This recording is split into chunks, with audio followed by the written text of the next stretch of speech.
ओम शांति। अॼु जी मुल्य तारीख़ आहे 23/12/2024। सॼ मिठा मिठा बाप दादा चवनि था, मीठे मीठे ॿार तव्हां बाप वटि ईंदा आहियो रिफ्रेश थियण लाइ। बाप सां मिलण, बाप जे मिलण सां भक्ति मार्ग जी सभु थकान दूर थी वेंदी आहे। प्रश्न आहे, तव्हां ॿारनि खे बाबा कंहिं विधि सां रिफ्रेश कंदा आहिनि?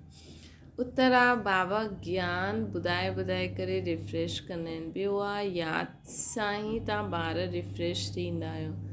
वास्तव में सत्युग आहे ही सच्ची विश्रामपुरी। तॾहिं चईंदा न, सोने जी दुनिया। सोने मतिलबु सोनो उहो बि ऐं सुम्हण बि। हुते कोई मतिलबु हुते सुम्हंदा न रहंदा आहिनि, पर वहाँ हुते जीअं विश्रामपुरी आहे। हुते कोई अप्राप्त वस्तु न आहे जेके प्राप्त करण लाइ परिश्रम करिणो पए। टियों आहे, शिव बाबा जी गोद में ईंदे ई तव्हां ॿारनि खे विश्राम मिलंदो आहे, सॼी थकान दूर थी वेंदी आहे। ओम शांति। बाप वेही सम्झाईंदा आहिनि, साथ में दादा बि सम्झंदा आहिनि। शिव जी बाप इन द्वारा दादा द्वारा वेही सम्झाईंदा आहिनि न। तव्हां जीअं सम्झंदा आहियो वैसे दादा बि सम्झंदा आहिनि। दादा खे भॻवानु न चईंदसि, इहे भॻवानु वाचे आहे। बाप छा सम्झाईंदा आहिनि? देही अभिमानी ठहो। शिव जी पंहिंजे खे आत्मा सम्झण बग़ैर परमपिता परमात्मा खे यादि न करे सघंदा। हिन समय त सभी आत्मायूं पतित आहिनि। पतित खे ई मनुष्य चइबो आहे, पावन खे देवता चइबो आहे। इहे ॾाढी सहज सम्झण ऐं सम्झाइण जी ॻाल्हियूं आहिनि। मनुष्य ई पुकारंदा आहिनि, हे पतित पावन ठाहिण वारा अचो। देवी देवता ईअं कॾहिं न चईंदा।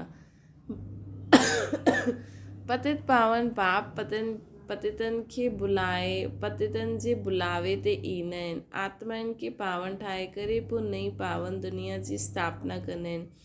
आत्मा ई बाप खे पुकारदी आहे, शरीर त न पुकारंदो न। पारलौकिक बाप जो सदा पावन आहे, उनखे सभु यादि कंदा आहिनि। हीअ आहे पुराणी दुनिया। बाप नई पावन दुनिया ठाहींदा आहिनि। कई त अहिड़ा बि आहिनि जो चईंदा आहिनि, असांखे त हिते ई अपार सुख आहे, धन माल ॾाढो आहे। उहो सम्झंदा आहिनि असांजे लाइ स्वर्ग इहो ई आहे। उहे तव्हांजी ॻाल्हियूं कीअं मञंदा? कलयुगी दुनिया खे स्वर्ग सम्झणु इहे बि बेसमझी आहे न। केतिरी जड़जड़ीभूत अवस्था थी वई आहे त मनुष्य चईंदा आहिनि असां त स्वर्ग में वेठा आहियूं। ॿार न सम्झाईंदा आहिनि त बाप चईंदा आहिनि तव्हां पथर बुद्धि आहियो छा, जो ॿियनि खे सम्झाए नथा सघो। जॾहिं ख़ुदि पारस बुद्धि ठहनि तॾहिं त ॿियनि खे बि सम्झाइनि न। पुरुषार्थ सुठो करिणो खपे, हिन में लज्जा जी कोई ॻाल्हि न आहे। परंतु मनुष्यनि जी बुद्धि में अधु कलप जी जो उल्टी ॻाल्हियूं भरियल आहिनि, उहो कोई जल्दी भुलिजंदा न आहिनि। जेसिताईं बाप खे यथार्थ रीति न पहचानियूं तेसिताईं उहा ताक़त अची न सघे ॿियनि खे सम्झाइण जी। बाप चईंदा आहिनि, हिन वेद शास्त्र आदि सां मनुष्य कुझु बि सुधरंदा न आहिनि। दिन प्रतिदिन ॿियो ई बिगड़ंदा आहिनि। सतो प्रधान खां तमो प्रधान ठहे आहिनि। इहे कंहिंजी बि बुद्धि में न आहे कि असां ई सतो प्रधान देवी देवता हुयासीं, कीअं हेठि किरिया आहियूं, कंहिंखे जरा बि पतो न आहे। ॿियो 84 जन्मनि जे बदिले 84 लख जन्म चई छॾिया अथनि, त पोइ पतो बि कीअं पए? बाप बग़ैर ज्ञान जी रोशनी ॾियण वारो कोई आहे ई न। सभी हिक ॿिए जे पिछाड़ी दर धक्का खाईंदा रहंदा आहिनि। हेठि किरदे किरदे पट ते अची पिया आहिनि। सभु ताक़त ख़तमु थी वई आहे। बुद्धि में बि ताक़त न त बाप खे यथार्थ ॼाणे सघनि, जो बाप खे यथार्थ ॼाणे सघनि। बाप ई अची करे सभिनि जी बुद्धि जो तालो खोलंदा आहिनि त केतिरा रिफ्रेश थी वेंदा आहिनि। बाप वटि ॿार रिफ्रेश थियण ईंदा आहिनि। घर में विश्राम मिलंदो आहे। बाप से मिलण सां भक्ति मार्ग जी सभु थकान दूर थी वेंदी आहे। सत्य खे बि विश्रामपुरी चइबो आहे।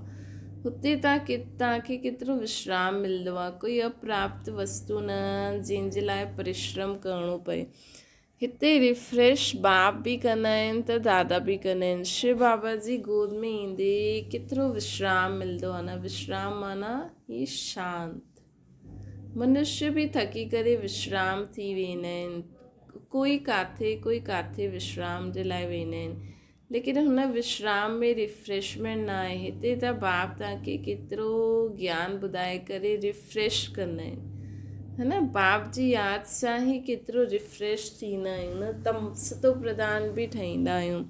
सतो प्रधान ठहिण लाइ हिते बाप वठी ईंदा आहियूं। बाप चईंदा आहिनि मिठे मिठे ॿार बाप खे यादि करो। बाबा सम्झाईंदा आहिनि कि सॼी सृष्टि जो चक्कर कीअं फिरंदो आहे, सर्व आत्माउनि खे विश्राम कीअं किथे मिलंदो आहे। तव्हां ॿारनि जो फ़र्ज़ु आहे सभिनि खे बाप जो पैगाम ॾियणु।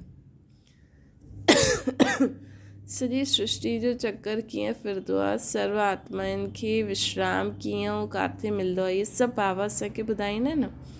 तव्हां ॿारनि जो फ़र्ज़ु आहे सभिनि खे बाप जो पैगाम ॾियणु। बाप चईंदा आहिनि मूंखे यादि करो त हिन वरसे जा तव्हां मालिक ठही वेंदव। बाप हिन संगम युग ते नई स्वर्ग जी दुनिया रचंदा आहिनि। हुते तव्हां वञी करे मालिक ठहींदा आहियो। पोइ द्वापर में माया रावण जे द्वारा तव्हांखे श्राप मिलंदो आहे। त पवित्रता सुख शांति धन आदि सभु ख़तमु थी वेंदो आहे। कीअं धीरे धीरे ख़तमु थींदो आहे उहो बि बाबा सम्झाईंदा आहिनि। दुखधाम में कोई विश्राम न थींदो आहे, सुखधाम में विश्राम ई विश्राम आहे।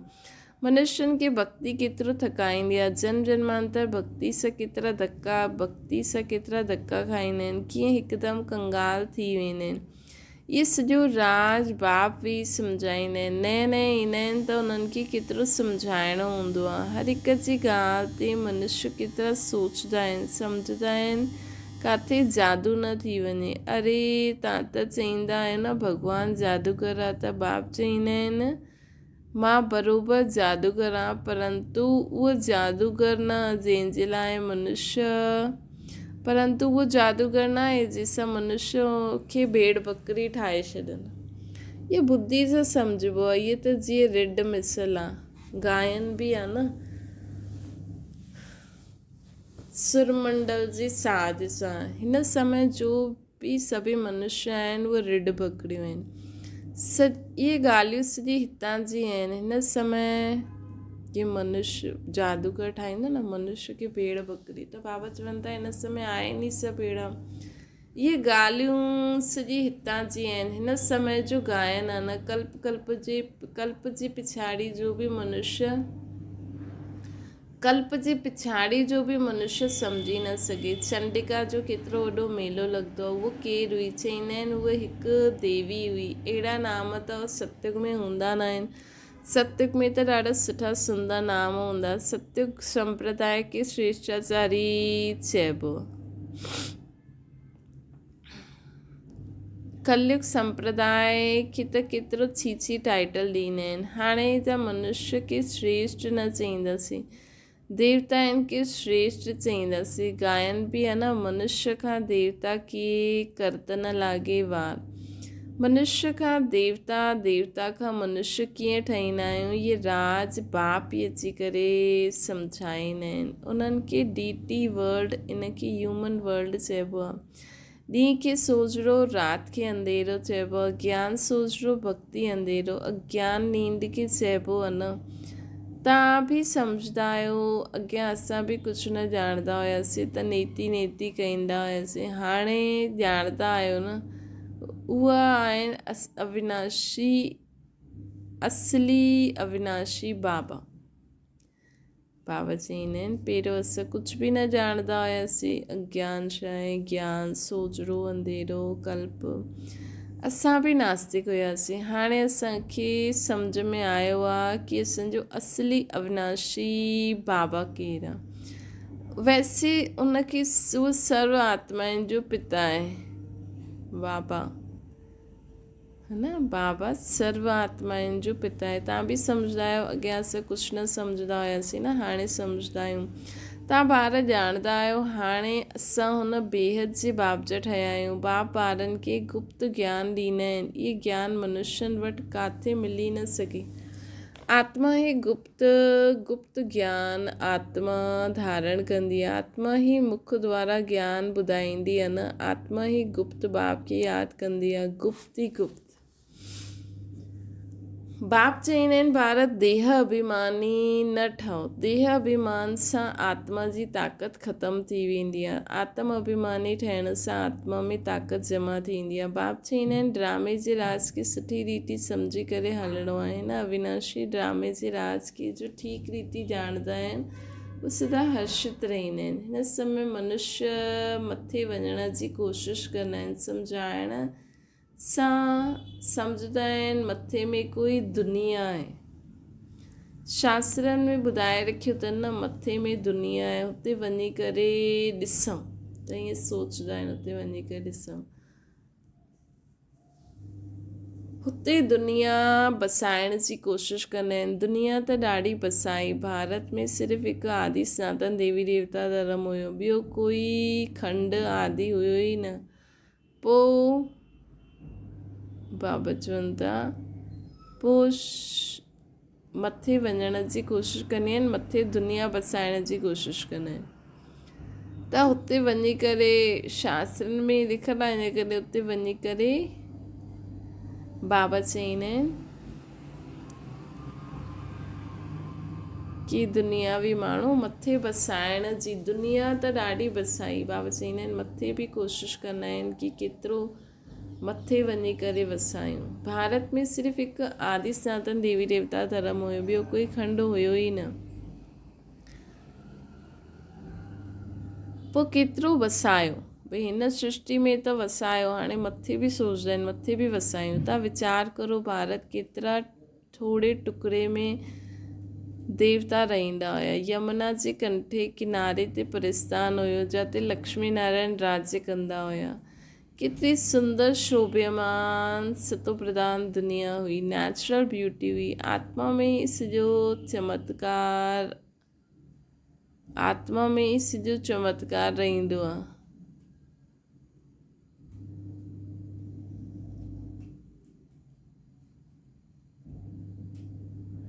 बाबा असांखे चवनि था आत्मा में ई सॼो चमत्कार रहंदो आहे। ॿारनि खे ॾेखारियो हुयो श्री कृष्ण जो जनम कीअं थींदो आहे। सॼे कमरे में जीअं रोशनी थी वेंदी आहे। त बाप वेही करे ॿारनि खे सम्झाईंदा आहिनि हाणे तव्हां परिस्तान में वञण लाइ पुरुषारत था करो, बाक़ी ईअं न तालाब में डुबकी लॻाइण सां कोई परी ठही वेंदासीं। सभु कूड़ा नाम रखी छॾिया अथनि। लाखों वर्ष चई ॾियण सां बिल्कुलु ई सभु कुझु भुलिजी विया आहिनि। हाणे तव्हां अभूल ठहो था नंबरवार पुरुषारत अनुसार। वीचार कबो आहे एतिरी नंढी सी आत्मा केॾो वॾो शरीर सां पाठ वॼाईंदी आहे, पोइ शरीर सां आत्मा निकिरी वञे त शरीर जो ॾिसो छा हाल थींदो आहे। आत्मा ई पाठ वॼाईंदी आहे। केॾी वॾी वीचार जी ॻाल्हि आहे न। सॼी दुनिया जा एक्टर्स पंहिंजी एक्ट अनुसार ई पाठ वॼाईंदा आहिनि, कुझु बि फ़र्क़ु न पवंदो आहे। हू बहू सॼी एक्ट रिपीट थींदी आहे। इन में संशय करे न सघंदा आहिनि। हर हिक जी बुद्धि में फ़र्क़ु पइजी सघंदो आहे छो जी आत्मा में मन बुद्धि सहित आहे। आत्मा मन बुद्धि सहित आहे। ॿारनि खे मालूम आहे कि असांखे स्कॉलरशिप वठिणी आहे त दिलि अंदरि ख़ुशी थींदी आहे। हिते बि अंदरि अचण सां ई एम ऑब्जेक्ट साम्हूं ॾिसंदा आहियूं त ख़ुशी ज़रूरु थींदी। हाणे तव्हां ॼाणंदा आहियो असां इहे देवी देवता ठहिण लाइ पढ़ंदा आहियूं। अहिड़ो कोई स्कूल न आहे जिते ॿिए जन्म जे लाइ पढ़ूं, ॿियो जन्म जो एम ऑब्जेक्ट। त ॾिसो केॾो त बाबा चवंदा आहिनि कि बाबा चवंदा आहिनि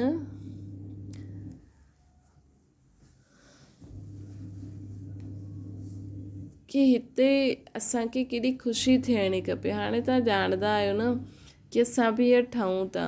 एम ऑब्जेक्ट असांजी इहा आहे। अहिड़ो कोई स्कूल न आहे जिते ॿिए जन्म जे लाइ पढ़ाईंदा आहिनि। तव्हां ॾिसंदा आहियो लक्ष्मी नारायण जहिड़ो ठहूं था। हाणे संगम युग ते जो भविष्य में हिननि जहिड़ो लक्ष्मी नारायण ठहिण जी पढ़ाई पढ़ूं था असां। केतिरो गुप्त पढ़ाई आहे। एम ऑब्जेक्ट खे ॾिसी केतिरी ख़ुशी थींदी आहे। ख़ुशी जो पारावार न आहे।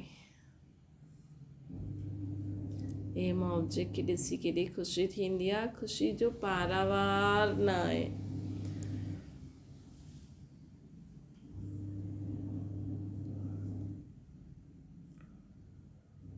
स्कूल व पाठशाला हुजे त अहिड़ी केतिरी गुप्त आहे परंतु ज़बरदस्त पाठशाला आहे। केतिरी वॾी पढ़ाई आहे, जेतिरी वॾी पढ़ाई ओतिरी ई फैसिलिटीज़ रहंदी आहे, परंतु हिते तव्हां पट ते वेठा आहियो, आत्मा खे पढ़णो हूंदो आहे, पोइ चाहे पट ते वेह चाहे तख़्त ते,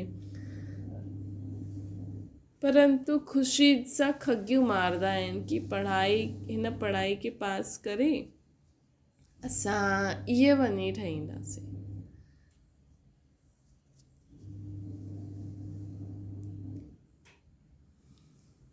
हाणे तव्हां ॿारनि खे बाप अची करे पंहिंजो परिचय ॾिनो अथई कि मां हिननि में प्रवेश करे तव्हांखे पढ़ाईंदो आहे। बाप देवताउनि खे त न पढ़ाईंदा, देवताउनि खे त इहे ज्ञान आहे न।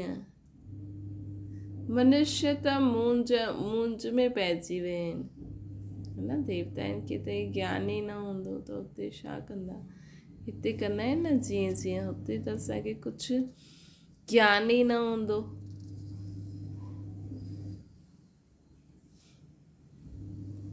बाबा चवनि था कि देवताउनि खे ज्ञान किथे आहे, मनुष्य त मुंझ आहिनि, छा देवताउनि में ज्ञान न आहे। देवता ई हिन ज्ञान सां देवता ठाहींदा आहिनि। देवता ठाहिण खां पोइ ज्ञान जी छा दरकारु। लौकिक पढ़ाई सां बैरिस्टर ठही वियो, कमाई करणु लॻी वियो, पोइ बैरिस्टरी जी पढ़ाई पढ़ंदो छा। अच्छा, मीठी मीठी सिकी लॾे ॿारनि प्रति माता पिता बाप दादा जो यादि प्यार ऐं गुड मॉर्निंग। रूहानी बाप जी असां सभिनि रूहानी ॿारनि खे नमस्ते। असांजी बि रूहानी माता पिता बाप दादा खे यादि प्यार गुड मॉर्निंग ऐं नमस्ते। धारणा जे लाइ मुख्य सार, अविनाशी ड्रामा जे राज खे यथार्थ सम्झी हर्षित रहणो आहे असांखे। हिन ड्रामा में हर हिकु एक्टर जो पार्ट पंहिंजो आहे जो हू बहू वॼाइनि था। अविनाशी ड्रामा जे राज खे यथार्थ सम्झी करे हर्षित रहणो आहे। हिन ड्रामा में हर हिकु एक्टर जो पार्ट पंहिंजो आहे, सभु पंहिंजो पार्ट हू बहू रिपीट करनि था, त कोई नई ॻाल्हि न आहे। ॿियो आहे एम ऑब्जेक्ट खे साम्हूं रखी ख़ुशी में खगियूं मारणे खपनि। बुद्धि में रहे असां हिन पढ़ाई सां अहिड़ो लक्ष्मी नारायण जहिड़ो ठाहींदासीं। असां हिन पढ़ाई सां अहिड़ो लक्ष्मी नारायण जहिड़ो ठाहींदासीं। वरदाना यादि ऐं सेवा जे शक्तिशाली आधार द्वारा तीव्र गति सां अॻियां वधण वारा माया जी ठह। ब्रह्मण जीवन जो आधार आहे यादि ऐं सेवा। इहे ॿई आधार सदा शक्तिशाली थी हुजनि त तीव्र गति सां अॻियां वधंदा वेंदा, है न। इहे ॿई आधार अगरि शक्तिशाली हुजनि त तीव्र गति सां अॻियां वधंदा रहंदा। अगरि सेवा ॾाढी आहे, यादि कमज़ोर आहे, व यादि ॾाढी सुठी आहे, सेवा कमज़ोर आहे, त बि तीव्र गति न थी सघंदी आहे। अगरि सेवा ॾाढी आहे लेकिन बाबा जी यादि कमज़ोर आहे, या यादि आदि ज़्यादा आहे, सेवा कमज़ोर आहे, त बि तीव्र गति न। सेवा ऐं यादि ऐं सेवा ॿिन्हिनि में तीव्र गति खपे। यादि ऐं निस्वार्थ सेवा साथ साथ हुजे त माया जी थियणु सहज आहे। हर कर्म में कर्म जी समाप्ति जे पहिरियों सदा विजय ॾेखारे मिलियो। हर कर्म में कर्म जी समाप्ति खां पहिरियों सदा विजय ॾेखारे मिलियो। स्लोगन आहे, हिन संसार खे अलौकिक खेल परिस्थितियुनि खे अलौकिक खिलौने जे समान सम्झी करे हलो। ये संसार हिकु अलौकिक खेल आहे, परिस्थितियूं हिकु अलौकिक खिलौनो आहे, ये सम्झी करे हलो। अच्छा, ओम शांति। बाबा खे यादि करो।